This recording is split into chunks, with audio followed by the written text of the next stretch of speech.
Kajing persang jong kinong kai drug ban yo ban penrong yo drug ki jeka nang kendong kelanang pau bat kani gade dien gajing sya kem ki arngut ki barjela ki buket yo heroin bar ki ya ba tablets ki bedai ki dawai drug ki bapen bua yo brio yakini ki arngut la yo ban kem hakashitarik ujulio arajar psaw hakapor bakidang tmu ban rung na khapot Karanikor Southwest Khasi yakini ki arngut la yo ban kem de sipai ka border security force 193 battalion bat katkum katelong khobor ka BSF la ong banaga jingyo jingtep alor ga jingdon kinong khai drok ki sipai BSF ki la plong ye ga jingkhandra ka bujur ki chaka ki bahap apor Ranikor police station bala yo ban bat yakawe ka kali alto nakini ki arngut la yo ban kurup arajar saus pa andrip khandai ki yabba tablets bat program udrok heroin kini ki basha kem ki sipai BSF ki dik blai thu kerteng ku mujoy di pol bat unabajit sen ki bede ki nong song snong na East Khasi district yakini ki yabba tablet bat heroin kentup ki khai drug la IT shiki pulit Karanikor police station banle yaka batungkam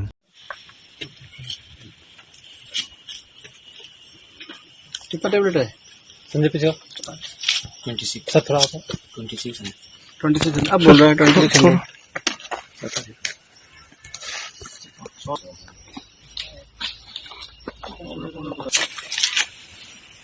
O sir भी खड़ा करना पड़ेगा एक साथ photo में most wanted.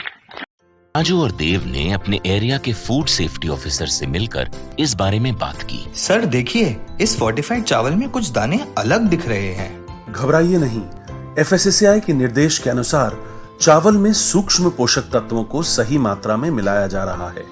इन्हें कहते हैं फोर्टिफाइड चावल। फोर्टिफाइड चावल के दाने चावल का पाउडर और सूक्ष्म पोषक तत्व जैसे विटामिन B12, फॉलिक एसिड और आयरन को सही मात्रा में मिलाकर बनाए जाते हैं। फिर इन्हें आम चावल के साथ 1 दाना प्रति 100 दाने के अनुपात में मिलाया जाता है। अच्छा, पर ये बॉल जैसा क्यों हो जाता है?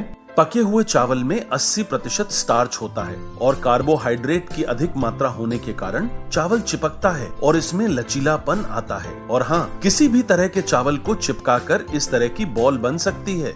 ये तो आपने बिल्कुल सही बात बताई सर, लेकिन क्या फोर्टिफाइड चावल के रख रखाव और पकाने के तरीके में कोई फर्क होता है? जी नहीं, फोर्टिफाइड चावल के रख रखाव, स्वाद और पकाने की विधि आम चावल जैसी ही होती है। हमें फोर्टिफाइड चावल को अपने रोजाना के खाने में प्रयोग करना चाहिए ताकि हमें और हमारे परिवार को सही पोषण मिल सके। इसके साथ साथ सभी चावल उत्पादकों को भी फोर्टिफाइड चावल उपलब्ध करवाने चाहिए ताकि हम सब इससे स्वास्थ्य लाभ ले सकें। आपने तो हमारी आंखें ही खोल दी। अब हम अपने और अपने परिवार के लिए फोर्टिफाइड चावल ही लाएंगे। Food safety and standards authority of India द्वारा जनहित में जारी।